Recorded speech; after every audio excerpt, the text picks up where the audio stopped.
يؤتي الحكمة من يشاء ومن يؤت الحكمة فقد أوتي خيرا كثيرا وما يذكر إلا أولو الألباب۔ ترجمہ کنز الایمان۔ اللہ حکمت دیتا ہے جسے چاہے، اور جسے حکمت ملی اسے بہت بھلائی ملی، اور نصیحت نہیں مانتے مگر عقل والے۔ الحمدللہ رب العالمین والصلاة والسلام علی سید الانبیاء والمرسلین، اما بعد فاعوذ باللہ من الشیطان الرجیم، بسم اللہ الرحمن الرحیم۔ الصلاة والسلام علیک یا رسول اللہ وعلی آلک واصحابک یا حبیب اللہ۔ الصلاة والسلام علیک یا نبی اللہ وعلی آلک واصحابک یا نور اللہ۔ نبی رحمت، شفیع امت، مالک جنت، سراپائے رحمت صلی اللہ تعالی علیہ وآلہ وسلم کا فرمان عالی شان کا مفہوم ہے کہ تم اپنی مجلسوں کو مجھ پر درود پاک پڑھ کر سجایا کرو، کیونکہ تمہارا یہ درود پاک پڑھنا بروز قیامت تمہارے لیے نور ہوگا۔ صلو علی الحبیب صلی اللہ تعالی علی محمد وعلی آلہ واصحابہ وبارک وسلم۔ علم و حکمت کے خزانوں سے مالا مال مدنی چینل کا سلسلہ اسباق تصوف، جو الحمدللہ تصوف کی تعلیمات کی مستند فراہمی کا ایک بہت پیارا ذریعہ ہے، اور دارالفتہ اہل سنت کے مفتی صاحب الحمدللہ ہمیں تصوف کی تعلیمات کے بارے میں مدنی پھول عطا فرمایا کرتے ہیں، مستند بزرگان دین کے ملفوظات سے ہمیں سکھایا کرتے ہیں، اور الحمدللہ مدنی چینل جیسی آتھینٹک سورس سے امت مسلمہ کے لیے تصوف کی تعلیمات سیکھنے کا یہ ایک بہترین ذریعہ ہے۔ اور مفتی صاحب کو میں خوش آمدید کہوں گا، اور آپ سے ایک بات یہ شیئر کروں گا۔ موضوع کے حوالے سے مفتی صاحب سے گفتگو ہو رہی تھی تو فرمانے لگے کہ سسپینس ہے، تو میرے لیے بھی سسپینس ہے، تو دیکھیں اب سسپینس ٹوٹتا ہے، اور ہمیں مفتی صاحب کی طرف سے آج کیا مدنی پھول ملتے ہیں۔ چلتے ہیں سسپینس توڑنے کی طرف، اور مفتی صاحب سے آپ کی بات کرواتے ہیں بذریعہ مدنی چینل۔ اہلاً و مرحباً۔ جزاک اللہ۔ اب مفتی صاحب اب یہ سسپینس توڑ دیجئے اور بتائیے کہ کیا ٹاپک ہے، کیا سیکھیں گے ہم، اور پھر جو ہے وہ ہمیں لے کے چلیے اس سفر پر جب ہم اسباق تصوف کے ہر ایپیسوڈ میں کوشش کرتے ہیں اپنا یہ جو ہمارا سیکھنے کا سفر ہے یہ درجہ بدرجہ بلند ہوتا رہے، منزلیں طے ہوتی رہیں۔ لبائک۔ الحمدللہ رب العالمین والصلاة والسلام علی سید الانبیاء والمرسلین، اما بعد فاعوذ باللہ من الشیطان الرجیم، بسم اللہ الرحمن الرحیم۔ امام ابن عطا اللہ اسکندری رحمۃ اللہ تعالیٰ علیہ جی جو ملفوظات ہیں الحکم العطائیہ کتاب کے اندر، جی اس کو ہم لے کے چلتے ہیں، اور آج تو سلسلے میں ہم ایک ہی سیگمنٹ ہوگا، جی ہاں، ورنہ بعض اوقات ہم 3 سیگمنٹ بھی کرتے ہیں، ٹھیک، تو اس میں پھر اخلاقیات اور جو رذائل ہیں ان کو ہم الفابیٹک لے کے چلتے ہیں۔ تو ان کا جو مقولہ یا ملفوظ نمبر ہے 87 جی آپ فرماتے ہیں جل ربنا ان یعاملہ العبد نقدا فیجازیہ نصیعتا۔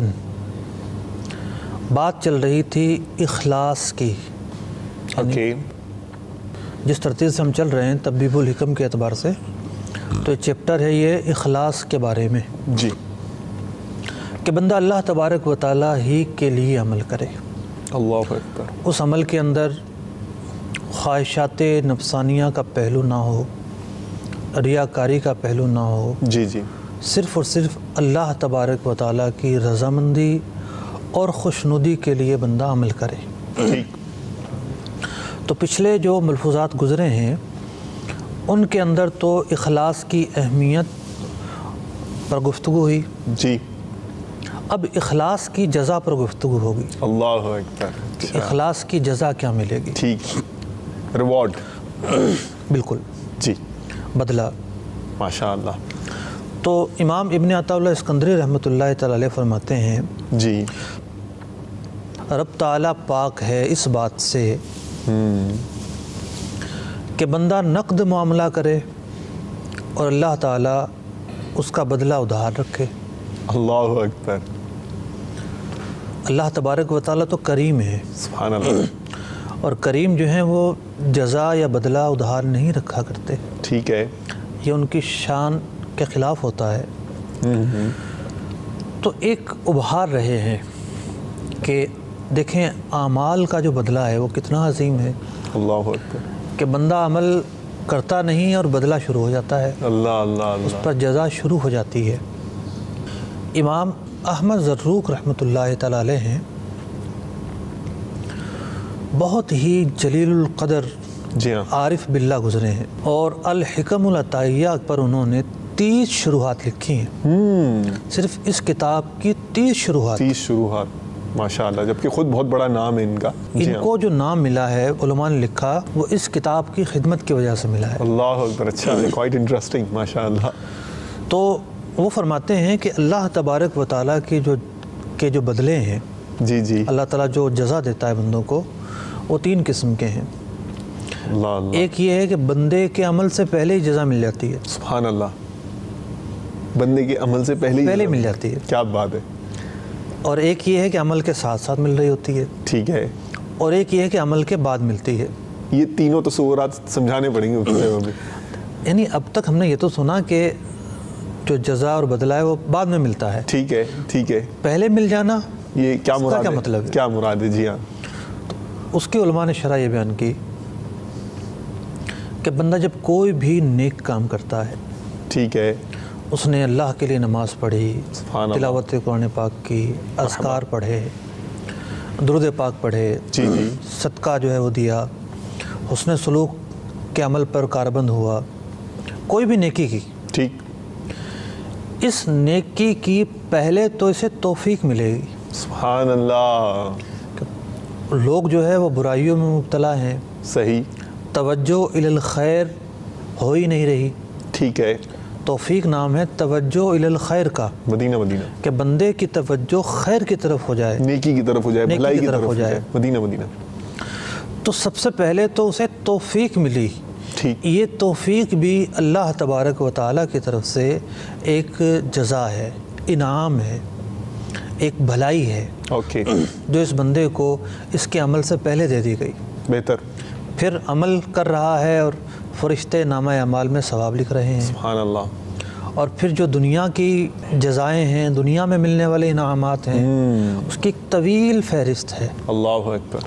اور جو بعد کی آخرت میں، مطلب کہ بعد کا جو بدلہ ہے، جی جزا جی. ہے، جی اس جی. سے مراد ہے آخرت کی جزا. سبحان اللہ.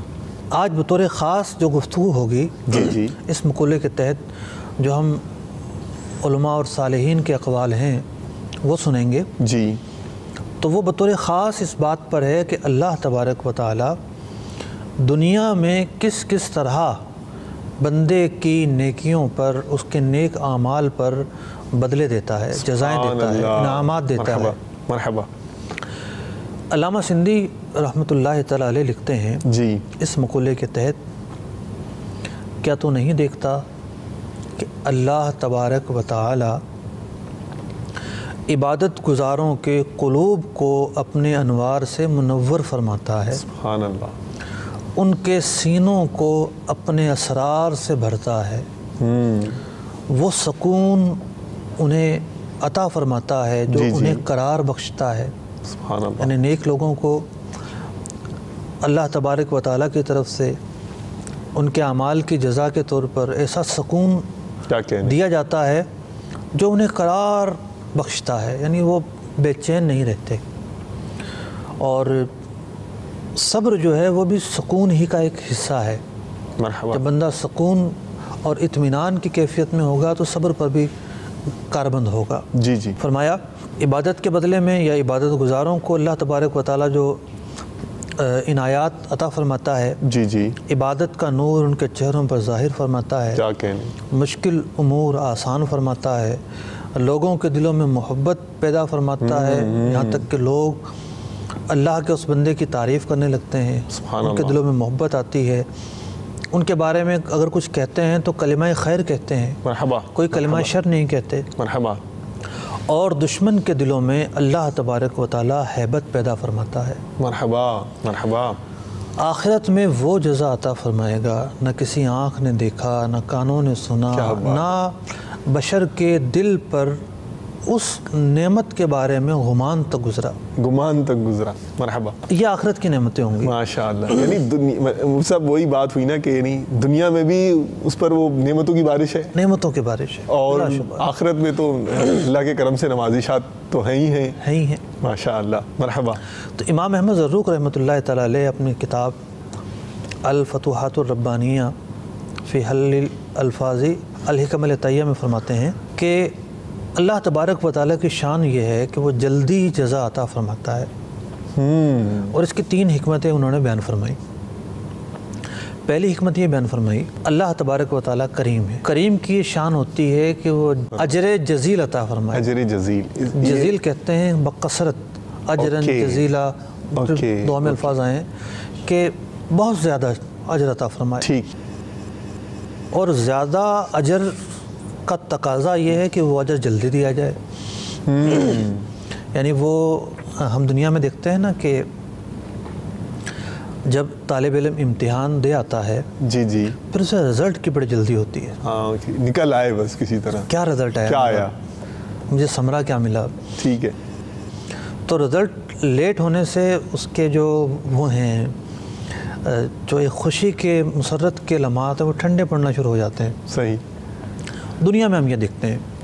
تو اللہ تبارک و تعالیٰ جو ہے، معاشی تصور بھی ہے نا مفتی صاحب کہ جو بزنس جتنا جلدی نفع دے اور جتنا زیادہ نفع دے اتنا زیادہ، یعنی آپ کی گفتگو سے یہ بات ظاہر ہو رہی ہے کہ دنیا میں یہ امور ایسے ہیں جن کو بہتر سمجھا جاتا ہے۔ جی ہاں، تو پھر یہ کیسے ہو سکتا ہے کہ اللہ تبارک و تعالیٰ بندے کے ساتھ، نیک بندوں کے ساتھ وہ سلوک نہ فرمائے جو بہتر ہو؟ مرحبا، تو بہتر سلوک ہی اللہ تبارک و تعالیٰ اپنے بندوں کے ساتھ فرماتا ہے۔ مرحبا، بہت خوب، تو اجر جزیل کا تقاضا یہ ہے کہ وہ اجر جلدی دیا جائے تاکہ بندے اس پر خوش ہوں۔ ماشاءاللہ، دوسری وجہ یہ ارشاد فرمائی کہ بندہ فقیر و محتاج ہے، اور فقیر و محتاج جو ہے وہ بدلے کا زیادہ مستحق ہوتا ہے۔ ٹھیک، تیسری وجہ یہ ارشاد فرمائی کہ اللہ تبارک و تعالیٰ کو یہ بات پسند ہے، مرحبا، بڑی پیاری اور بہت ہی خوبصورت بات ارشاد فرمائی، اللہ تبارک و تعالیٰ کو یہ بات پسند ہے کہ بندوں کے دل جی جی، سب سے زیادہ اللہ تعالیٰ کی طرف متوجہ ہوں۔ یعنی اللہ تعالیٰ کر دے اپنے کرم سے، لوگوں کی جو ماشاءاللہ، مشاغل ہیں اور جی جی، جو کچھ مصروفیات ہیں، اس جملے کو سامنے رکھ کے اسے پرکھیں کہ اللہ تعالیٰ کو یہ پسند ہے کہ بندے کے دل سب سے زیادہ اس کی طرف متوجہ ہوں، وہ محتاج نہیں اس بات کا، ٹھیک، لیکن اسے یہ بات پسند ہے۔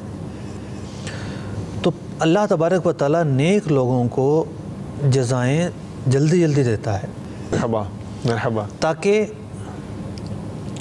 ان کی اس نیک معاملے میں اعانت ہو اور وہ مزید نیکیاں کرنا شروع کریں۔ مرحبا، مرحبا، یعنی یہ تو واقعی پورا جو کلام ہے مفتی صاحب یہ نیکیوں پر برانگیختہ کرنے والا اور جو ہے وہ رغبت اور شوق دلانے والا کلام ہے، ماشاءاللہ۔ اب علماء نے جو ہے وہ خاص طور پر صاحب ایقاظ الہمم الحکم العطیہ کی شرح ہے، اس کا نام ہے ایقاظ الہمم، آپ نے جو آخری الفاظ کہے ہیں وہ اس کا عنوان ہے۔ اللہ اکبر، ایقاظ کہتے ہیں بیداری کو، ٹھیک، اور ہمم ہمت کی جمع ہے، ہمت بیدار کرنے کا نام۔ تو عارف باللہ امام احمد بن محمد ابن عجیب الحسنی رحمۃ اللہ تعالی علیہ کی ایک شرح ہے، اس کا نام ہے ایقاظ الہمم شرح الحکم العطیہ۔ ٹھیک، وہ اس کے تحت لکھتے ہیں، کچھ جو ہیں وہ وجوہات انہوں نے بیان فرمائی، کچھ اور علماء نے بیان فرمائی، ٹھیک، کہ اللہ تبارک و تعالیٰ اپنے بندے کو اس کے اعمال کی بنا پر، اس جو اعمال صالحات ہیں، جو اس کا نیکیاں ہیں، جو اس کی سوچ ہے اچھی سوچ اور اطاعت کے مطابق زندگی گزارنا، تو دنیا میں اللہ تبارک و تعالیٰ اسے کیا کیا جزائیں عطا فرمائے گا۔ ٹھیک ہے، پہلی بات یہ ارشاد فرمائی کہ اللہ تبارک و تعالیٰ اسے نقصان سے حفاظت عطا فرماتا ہے، نقصان سے حفاظت عطا فرماتا ہے، اور اسے دنیا میں بھی فوائد ملتے ہیں، دنیا میں بھی فوائد ملتے ہیں۔ مرحبا، یعنی ماشاء کام تو کرنا ہے اللہ تبارک و تعالیٰ کے لیے، اللہ، رضا کے لیے، ٹھیک ہے، لیکن یہ بات اس لیے جاننا ضروری ہے کہ اللہ تبارک و تعالیٰ کی جو عطائیں ہیں بندہ ان کی معرفت حاصل کر سکے، مرحبا، اس کا دل جو نا وہ مسرت سے باغ باغ ہو کہ اللہ تبارک و تعالیٰ بندوں پر اتنا مہربان ہے، اتنی عنایتیں کرنے والا ہے۔ پھر یہ عنایتیں اور جو شوق ہیں جب اس طرف توجہ کرنے سے اللہ تبارک و تعالیٰ کی محبت میں بھی اضافہ ہونے کا ظاہر ہے کہ اچھا خاصا چانس ہے۔ تو اللہ تبارک و تعالیٰ سورہ اعراف میں ارشاد فرماتا ہے وَهُوَ يَتَوَلَّى الصَّالِحِينَ، اور اللہ تعالیٰ نیک لوگوں کو دوست رکھتا ہے۔ مرحبا، تو خزائن العرفان میں اس کی کچھ تفصیل یوں بیان فرمائی جی جی، کہ نیک لوگوں کا حافظ اور ناصر ہے، اس پر بھروسہ رکھنے والوں کو مشرکین وغیرہ کا کیا اندیشہ، اللہ اللہ، اور تم اور تمہارے معبود مجھے نقصان نہیں پہنچا سکتے، یعنی پیچھے سے جو ربط گزر رہا ہے اس کے مطابق یہ ارشاد ہوا۔ سورہ طلاق میں اللہ تبارک و تعالیٰ ارشاد فرماتا ہے وَمَن يَتَّقِ اللَّهَ يَجْعَل لَّهُ مَخْرَجًا، جو اللہ سے ڈرے اللہ تعالیٰ اس کے لیے راستے کشادہ فرما دیتا ہے، سبحان اللہ، وَيَرْزُقْهُ مِنْ حَيْثُ لَا يَحْتَسِبُ، اللہ اللہ، وہاں سے دیتا ہے جو اس کے گمان میں بھی نہیں کیا ہوتا۔ کہنے، پہلی آیت نقصان سے بچانے کی، جس کا اللہ تعالیٰ مددگار ہو، صحیح، جس کا اللہ تبارک و تعالیٰ جو ہے وہ یعنی یہ کہا جائے کہ یہ اللہ کا دوست ہے، نقصان کیسے پہنچے گا۔ اللہ اللہ، دوسری جو آیت ہے خاص طور پر فوائد کے تعلق سے ہے کہ جب بندہ دل میں اللہ کا خوف لے کر آتا ہے، پرہیزگاری اختیار کرتا ہے، رزق حرام کو چھوڑتا ہے، تو ایک ایسا مرحلہ آتا ہے کہ وہ سوچتا ہے کہ میرا کیا ہوگا، میرے رزق کا کیا ہوگا، میرے جو فیوچر پلان ہے اس کا کیا ہوگا، بچوں کی تعلیم کا کیا ہوگا۔ لیکن جب وہ اللہ کے ڈر کی وجہ سے شریعت پر عمل کرتا ہے، کیا کہنے، حرام کو چھوڑتا ہے، غیر شرعی امور کو ترک کر دیتا ہے، تو پھر اللہ تبارک و تعالیٰ راستے کشادہ فرماتا ہے۔ مرحبا، تو یہ سوچ مل جائے کہ اللہ تبارک و تعالیٰ پر جب بھروسہ کر لیا تو اب وہ ضرور راستے کھولے گا، اس نے وعدہ فرمایا ہے۔ ایک اور آیت میں ارشاد ہوتا ہے، سورہ انفال کی آیت ہے یا ایھا الذین آمنوا ان تتقوا اللہ یجعل لکم فرقانا، اے ایمان والو اگر اللہ سے ڈرو گے، اگر اللہ سے ڈرو گے تو تمہیں وہ دے گا جس سے حق کو باطل سے جدا کر لو۔ سبحان اللہ، یوں سمجھیے اس آیت مبارکہ میں وہ کچھ بیان فرما دیا جس کی کوئی انتہا نہیں ہے۔ سبحان اللہ، ہدایت مل جانا اور صحیح چیز ہی تک پہنچنا، یہ دنیا میں سب سے بڑی کامیابی ہوتی ہے۔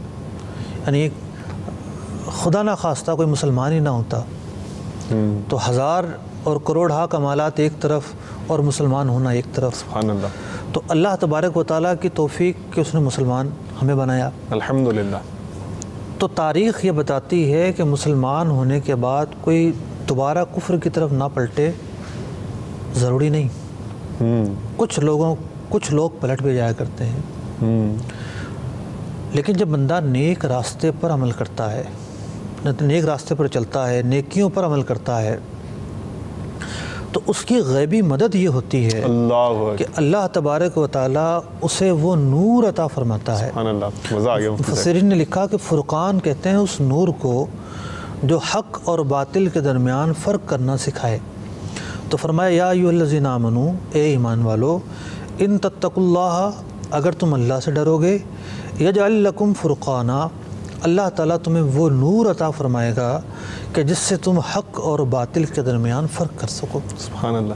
مفتی صاحب ہم یہ کہہ سکتے ہیں کہ یہ پھر گویا نیکیاں کرنے میں ایک بشارت یہ بھی ہے کہ انشاءاللہ اس کا ایمان جو ہے وہ، دیکھیے فراست عطا ہوتی ہے، اللہ اللہ اللہ، ایمان بھی محفوظ ہوتا ہے۔ جی جی، اور کتنے ایسے گناہ ہیں جن کی نحوست ہی یہ بیان کی جاتی ہے کہ اس سے، ان گناہوں سے ایمان ضائع ہونے کا اندیشہ ہے۔ اللہ اکبر۔ جیسے جو ہے وہ علماء سے نفرت کے تعلق سے یہ بیان کیا جاتا ہے، ایمان ضائع ہونے کا اندیشہ ہے۔ جی جی، اور بھی کچھ ایسے اعمال ہیں ٹھیک، جن کے بارے میں اس طرح کی روایتیں آتی ہیں۔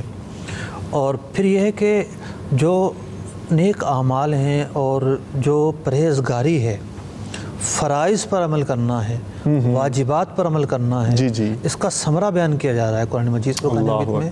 اس سے وہ نور ملتا ہے بندے کو سبحان اللہ، جس سے حق اور باطل کے درمیان فرق کر سکتا ہے۔ مرحبا۔ پھر یہ ہے کہ اس کی زندگی شروع ہوتی ہے۔ یہ نہیں ہے کہ کوئی جوگی بن کے بیٹھ جائے اور کہے کہ جی مجھے تو وہ نور مل گیا، نہ مجھے فرض علوم سیکھنے ہیں، نہ یہ کرنا ہے اور نہ وہ کرنا ہے، میں تو سب کچھ ہوں۔ یہ نہیں ہے۔ یہ سب کچھ کرنے والا اس مرتبے پہ ہی نہیں پہنچے گا جسے نور ملے۔ ٹھیک ہے، صحیح ہے، نور ملے گا ان لوگوں کو کہ جو شریعت پر کاربند رہتے ہوئے زندگی گزاریں گے۔ مرحبا۔ سورہ بقرہ میں ارشاد ہوا واتقوا اللہ وَيُعَلِّمُكُمُ اللَّهُ، اللہ سے ڈرو، اللہ تعالیٰ تمہیں سکھائے گا۔ یعنی جو اللہ سے ڈرے گا اس کا ثمرہ یہ ملے گا، اللہ تبارک و تعالیٰ اسے اور علم عطا فرمائے۔ کیا کہنے۔ ایک اور آیت مبارکہ مرحبا۔ سورہ بقرہ میں اللہ تبارک و تعالیٰ ارشاد فرماتا ہے اللہ ولی الذین آمنوا یخرجہم من الظلمات الی النور، اللہ تبارک و تعالیٰ ولی ہے، مددگار ہے ایمان والوں کا۔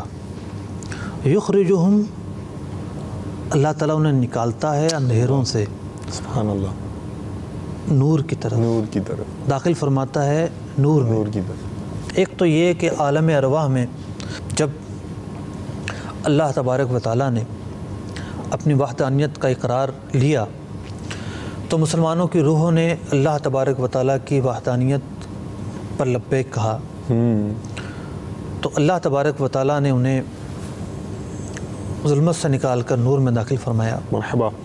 پھر یہ ہے کہ ظلمت اور نور جو ہیں، جی جی، یہ دو بہت ہی وسیع مفہوم رکھنے والے الفاظ ہیں۔ ٹھیک ہے۔ اب ایک مسلمان ہے جی جی، لیکن اسے کچھ بھی نہیں پتہ، ٹھیک ہے، اسے حلال و حرام کا نہیں پتہ، اسے اچھائی اور برائی کی تمیز نہیں پتہ، اسے نماز نہیں پڑھنا آتی، اسے قرآن نہیں پڑھنا آتا، ٹھیک، اسے معنی اور مفہوم کی تمیز نہیں ہے، صحیح، تو کیا ہے وہ اندھیروں میں ہے۔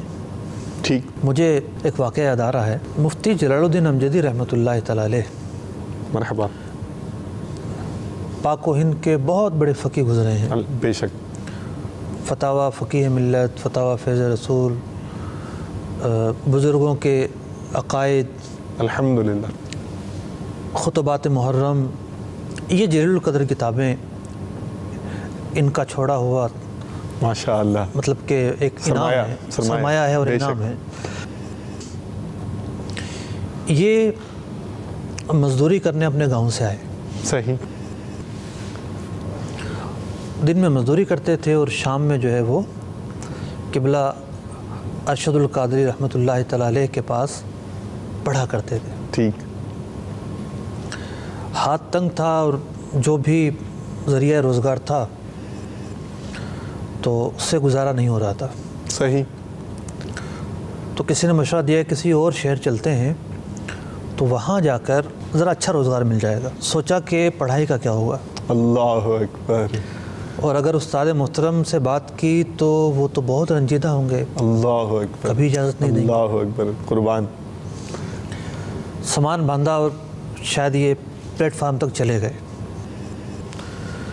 پھر رہا نہیں گیا کہ نہیں پہلے اجازت لے لوں، استاد صاحب سے، استاد صاحب سے اجازت لے لوں۔ ایک تعظیم تھی جی ہاں، استاد کے تعلق ماشاء سے، اللہ، اور یہ الحمدللہ علماء کا خاصا رہا ہے یہ اسٹوڈنٹ ٹیچر ریلیشن شپ، اور ان کی رنجیدگی کا احساس تھا۔ جی ہاں، جی ہاں، تو جب واپس گئے تو سمجھایا کہ نہیں بیٹا، اس طرح کے دن آتے رہتے ہیں زندگی میں، ٹھیک گزارا کریں. مرحبا. بہرحال ارادہ ترک فرما دیا. فرماتے ہیں کہ اگر خدا نہ خواستہ میں چلا جاتا اللہ اکبر تو جہالت کے گپ اندھیرے شاید میرا مقدر ہوتے. اللہ اکبر. اللہ تبارک و تعالیٰ کا شکر ہے کہ اس نے ان اندھیروں سے نکال کے مجھے نور علم سے جو ہے وہ منور فرمایا. مرحبا. تو نور جو ہے اس کی بہت ساری اقسام ہے. علم بھی ایک نور ہے, بے شک. تقوی اور پرہیزگاری بھی ایک نور ہے. جو نیک اعمال ہیں ان سے بھی ایک نور حاصل ہوتا ہے. امام جلال الدین سیوطی شافعی رحمۃ اللہ تعالیٰ علیہ, جن کے بارے میں یہ کہا جاتا ہے کہ وہ اپنی صدی کے مجدد گزرے ہیں,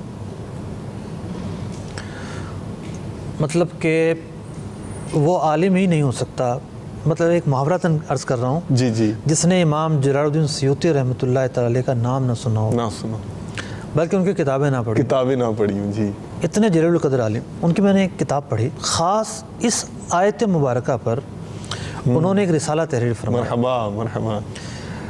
اور لکھا کہ اس آیت کے اندر وہ رموز, وہ اسرار ہیں اللہ تبارک و تعالیٰ کی طرف سے ان انعامات کا تذکرہ ہے اس آیت کے اندر کہ دل چاہتا ہے کہ بندہ لکھتا چلا جائے. سبحان اللہ.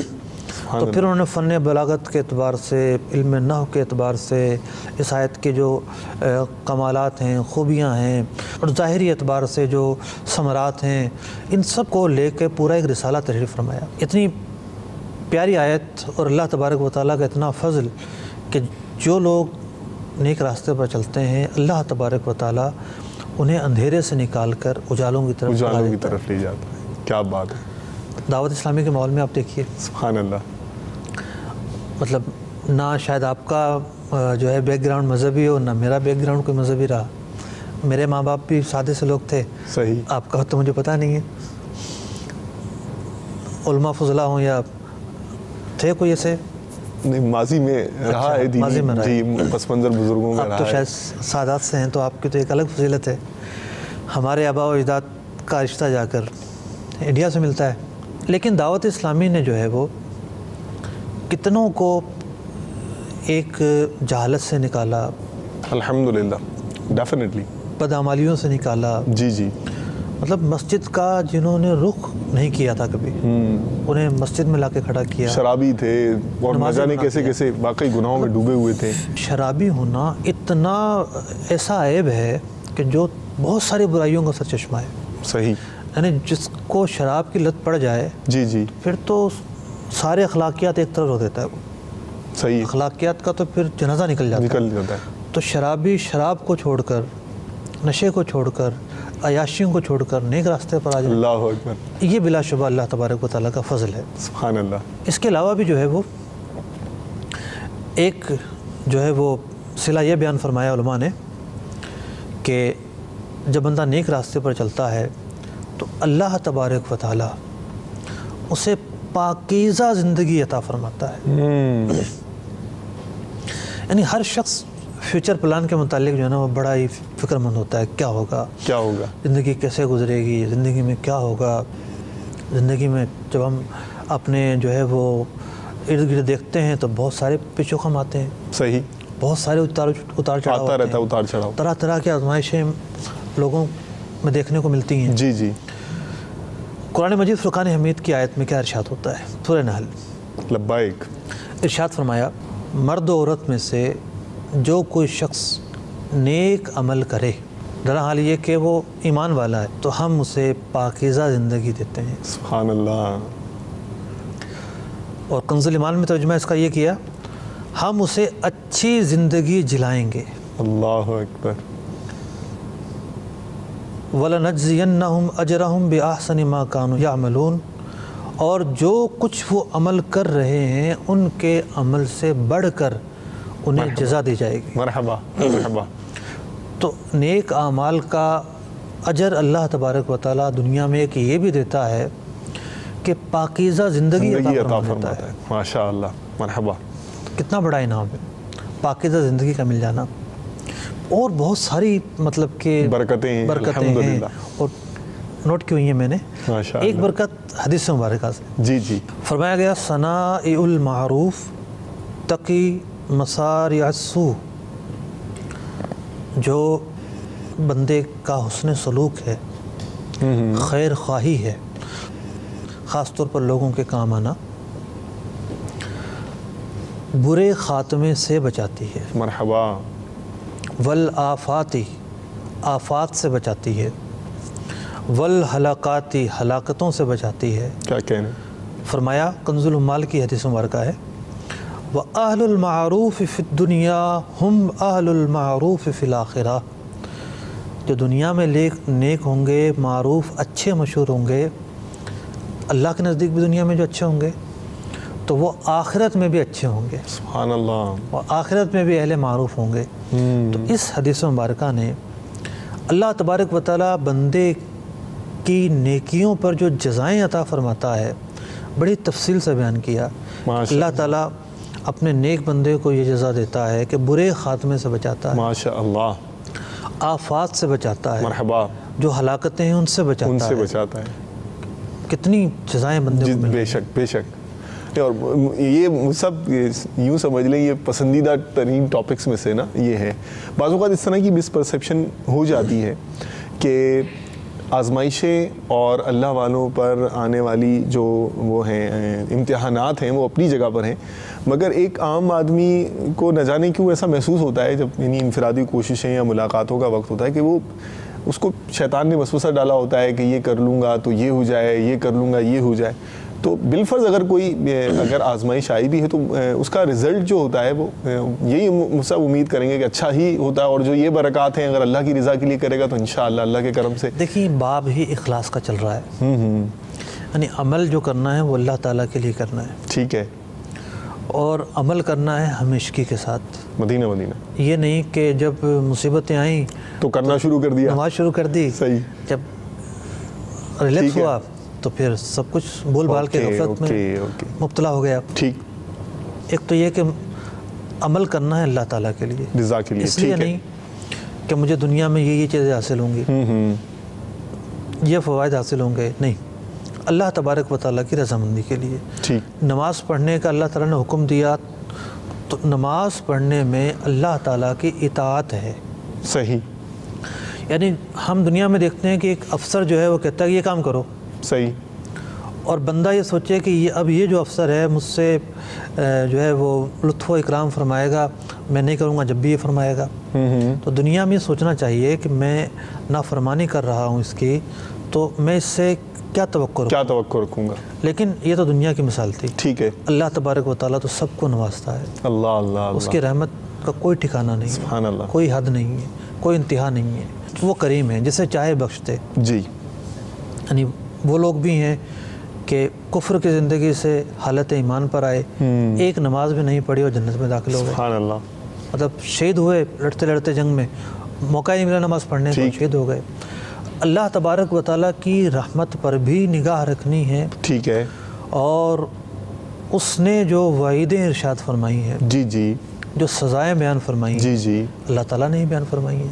مرحبا. لوگ کہہ دیا کرتے ہیں جی مولویوں کا کام تو صرف ڈرانا ہے. نہیں، ڈر اگر ہم اپنے طرف سے بیان کر کے بتائیں تو ہمیں الزام دینا.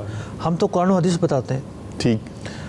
تو شریعت کا فلسفہ یہ ہے کہ اللہ تبارک و تعالیٰ کی اطاعت بھی کی جائے، صحیح، اور جن چیزوں سے منع کیا ہے ان سے بچا بھی جائے. ٹھیک. اب کچھ لوگ وہ ہوتے ہیں اطاعت بھی کرتے ہیں اور جن سے منع کیا ان میں مبتلا رہتے ہیں. تو وہ اپنی زندگی کا جائزہ لے لیں. صحیح. یعنی نماز بھی پڑھیں گے، روزے بھی رکھیں گے، زکوٰۃ نہیں دیں گے. صحیح.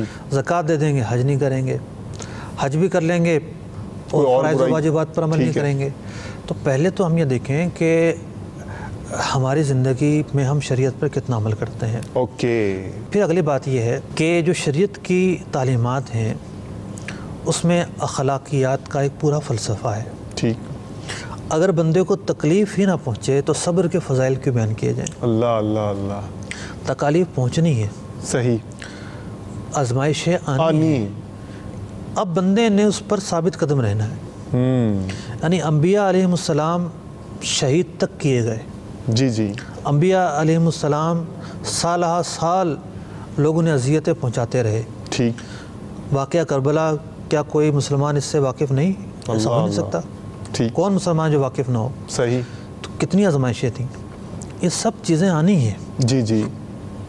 کسی کی بھی زندگی میں بھی آ سکتی ہیں. ٹھیک. تو اب بندہ جو ہے وہ اس پر ثابت قدم رہے, صبر کا مظاہرہ کرے, صبر کا مظاہرہ کرے, اللہ تبارک و تعالیٰ سے شکوہ نہ کرے. اللہ. ہم یہ دیکھتے ہیں کہ بعض لوگ بے صبری کے اندر کلمہ کفر تک بک دیتے ہیں, اللہ, یا وہ افعال کرتے ہیں جو مقام رضا کے خلاف ہیں, صبر پر ثابت قدمی کے خلاف ہیں, تو وہ اپنے امتحان میں فیل ہو جاتے ہیں. اللہ اکبر. ہاں یہ ہے, امتحان میں فیل ہو جاتے ہیں. یوں سمجھیں کسی کا ایکسیڈنٹ ہو جائے جی جی, اور اس کی ٹانگ ٹوٹ گئی ہے. ٹھیک ہے. اور یہ ڈاکٹر کو کہے کہ اسے ہاتھ بھی نہ لگاؤ. ہو, مطلب ڈاکٹر اسے ہاتھ لگائے گا, اس کو بٹھائے گا, اور بڑھے گی. صحیح ہے, اور بڑھے گی تکلیف. ٹھیک ہے. ٹھیک ہے. تو اس مقام پر تکلیف کا جو بڑھنا ہے وہ ہڈی بٹھانے کے لیے. صحیح ہے, وہ رہے گا. صحیح ہے. جب یہ تکلیف برداشت کر لے گا تو پھر اسے وہ سکون ملے گا کہ خوشی خوشی ہوگی. مدینہ مدینہ. یہ تو دنیا کی ایک مثال تھی. ٹھیک. تو قرآن و حدیث نے جو تکالیف کے تعلق سے مضامین بیان کیے ہیں ان کا خلاصہ بھی یہی ہے کہ وقتی طور پر جو آزمائشیں آتی ہیں وہ تکلیف پر مشتمل ہوتی ہیں. کوئی رزق کی تنگی کا شکار کیا جاتا ہے, کوئی جو ہے وہ بیماری کا شکار کیا جاتا ہے, کسی کو جو ہے وہ ذلت ملتی ہے, کسی کو رسوائی ملتی ہے, کسی کو اولاد کی نافرمانی ملتی ہے. طرح طرح کی مصیبتیں. دنیا میں کوئی بھی سخی نہیں ہوگا. صحیح. مطلب سخی ہونا کوئی انعام ہو تو سخی ہونا, جب نیک لوگوں کے ساتھ, نیک لوگوں کے ساتھ صبر کے مواقع آنا لازم ہے. اللہ اللہ. انہیں صبر کے مواقع ملیں گے, تکالیف آئیں گے تو صبر کے مواقع ملیں گے نا. صحیح. اگلا مقولہ. جی جی. امام ابن عطا اللہ اسکندری رحمۃ اللہ تعالیٰ علیہ اس کے اگلے مقولے میں بڑی پیاری بات ارشاد فرماتے ہیں, کفا من جزائہ ایاک علی الطاعۃ ان ردیک لہا اہلا. آخر میں جو آپ نے خاص طور پر بات کی کہ لوگوں کی کنفیوژن ہوتی ہے, ہم نیک اعمال کرتے ہیں, ہمیں یہ نہیں ملتا اور ہمیں وہ نہیں ملتا.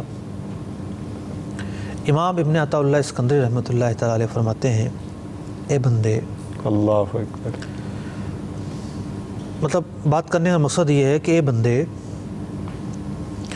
تو اپنے اصل پر غور کر. ایک ناپاک نطفے سے تجھے پیدا کیا گیا ہے. کچھ وہ لوگ بھی تو ہیں جو اسفل السافلین ہیں, اللہ اکبر, کچھ وہ لوگ بھی تو ہیں جو ایمان سے محروم ہیں. کفا من جزائہ ایاک, بات ہو رہی ہے اللہ تبارک و تعالیٰ بندے کو جزائیں عطا فرماتا ہے, بدلے عطا فرماتا ہے, اجر جزیل عطا فرماتا ہے اور جلدی اجر عطا فرماتا ہے. تو فرمایا کیا یہ اللہ کی طرف سے جزا کافی نہیں ہے کہ اس نے تجھے نیکیوں کی توفیق بخشی؟ کیا یہ کافی نہیں ہے تیرے لیے؟ اس کی وجہ سے جو ہے وہ جب بندہ نیک راستے پر چلتا ہے تو وہ اللہ تعالیٰ کا قرب حاصل کرتا ہے. سبحان اللہ. دنیا میں کوئی انعام نہ ملے, ایک مثال کے طور پر آخرت میں کوئی انعام نہ ملے, لیکن اللہ تعالیٰ خوش ہو جائے. اللہ اللہ اللہ. تو اللہ تعالیٰ نے جو تجھے توفیق بخشی ہے نیک کام کرنے کی, کیا تیرے لیے یہ کافی نہیں ہے؟ یعنی یہ بھی اتنا بڑا انعام ہے, اتنا بڑا ہمیں انعام سمجھانے. ماشاء اللہ. لوگ ہم تو اتنے حج کر چکے ہیں جناب, پھر بھی یہ مسائل ہیں. ہم تو یہ کام کرتے ہیں پھر بھی یہ مسائل ہیں. تو ان لوگوں پر چوٹ ہے بطور خاص. قرآن مجید فرقان حمید کی ایک آیت مبارکہ سورہ نور میں ارشاد ہوتا ہے, وَلَوْلَا فَضْلُ اللَّهِ عَلَيْكُمْ وَرَحْمَتُهُ مَا زَكَى مِنْكُمْ مِنْ أَحَدٍ أَبَدًا.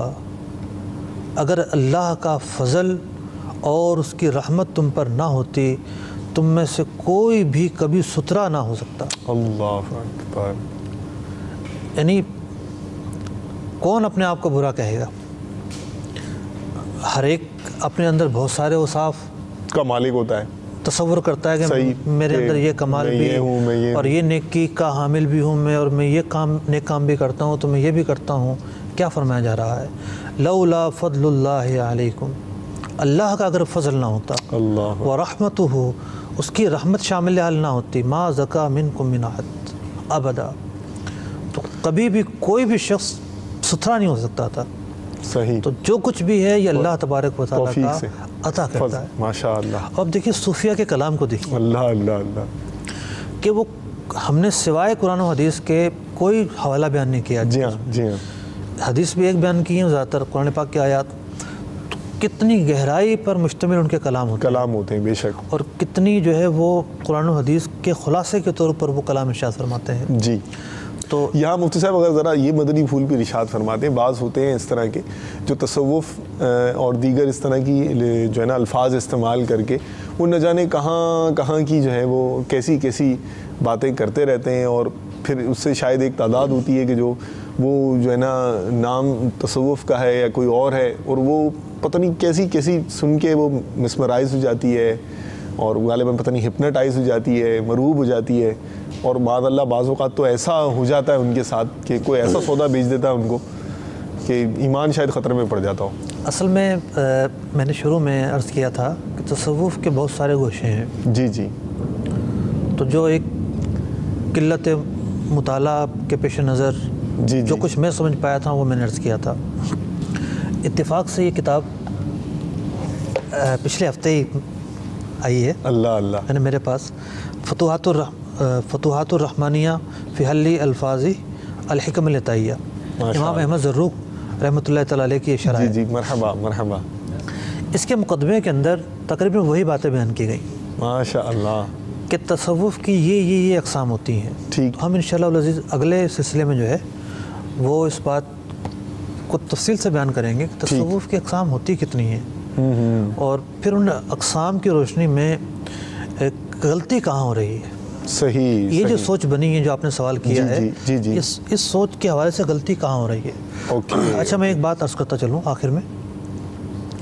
ہم نے وہ حدیث عائشہ رضی اللہ تعالیٰ عنہ کے حوالے سے جی جی جو ہمارا اسباق تصوف کا آخری سلسلہ ہوا تھا اس سے پہلے تفصیل سے کلام کیا تھا. ٹھیک.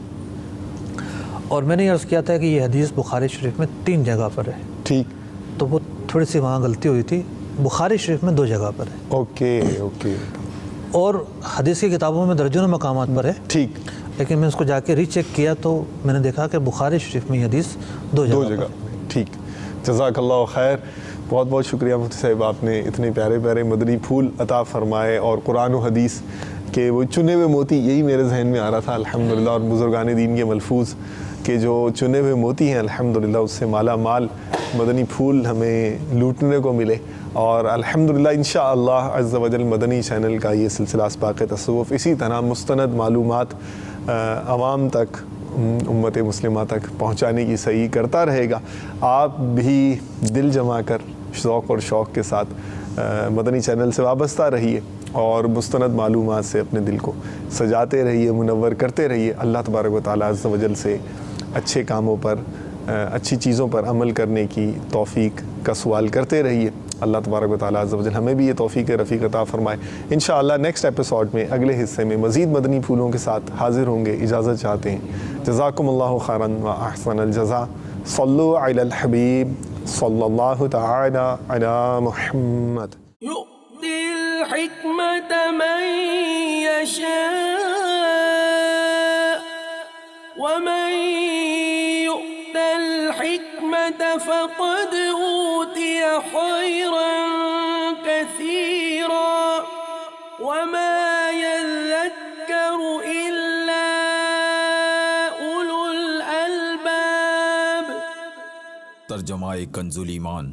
اللہ حکمت دیتا ہے جسے چاہے، اور جسے حکمت ملی اسے بہت بھلائی ملی، اور نصیحت نہیں مانتے مگر عقل والے.